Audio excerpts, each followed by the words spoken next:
হচ্ছে আম পোড়া। আমাদের কলকাতাতে অনেকের আগুন, ঘরে আগুন, কয়লার খুব অসুবিধা, কাঠ কয়লা ঘুটেনি।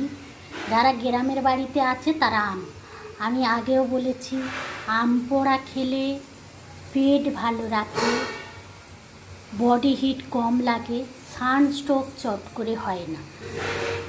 বা অনেকে দেখবে মাঠে ঘাটে কাজ করে, জমিতে যেসব মানুষরা কাজ করে, তারা মাঝের মধ্যে তাদের হাত পা অবশের মতন হয়ে যায়, হঠাৎ জ্বর এসে যায়, তারপর গায়ে র্যাশ ফ্যাশ ভরে যায়, তারপরে নানান সমস্যা হয়।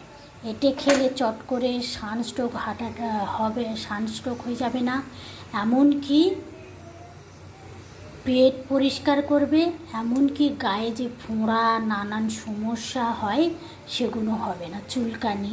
তবে যাদের খুব হয় একেবারে কমবে না, এই বছরে কিছুটা কমবে, তার পরের বছরে কিছুটা কমবে। আবার যাদের কম হয় মিলে যাবে।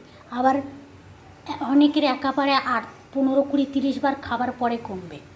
এতে তুমি খেলে আধা ঘন্টা 40 মিনিট কোনো জল খাবে না, কোনো খাবার খাবে না, কম করে 1 থেকে 1.5 ঘন্টা। এর মধ্যে টক দই হয় না, টক দই মিশিয়ে খেতে পারো। টক দই ফাটিয়ে, যেমন আমরা শরবত খাই নুন চিনির জল, ভালো করে আমের খোসাটা ছাড়িয়ে, এরকম পুড়িয়ে আমের খোসাটা ছাড়িয়ে ওর মধ্যে বিন নুন, এমনি নুন, যারা চিনি খাবে চিনি দেবে, ভালো করে চটকাবে, না তো বাতাসা দেবে, আর না তো টক দই দেবে, দিয়ে ভালো করে মাখাবে।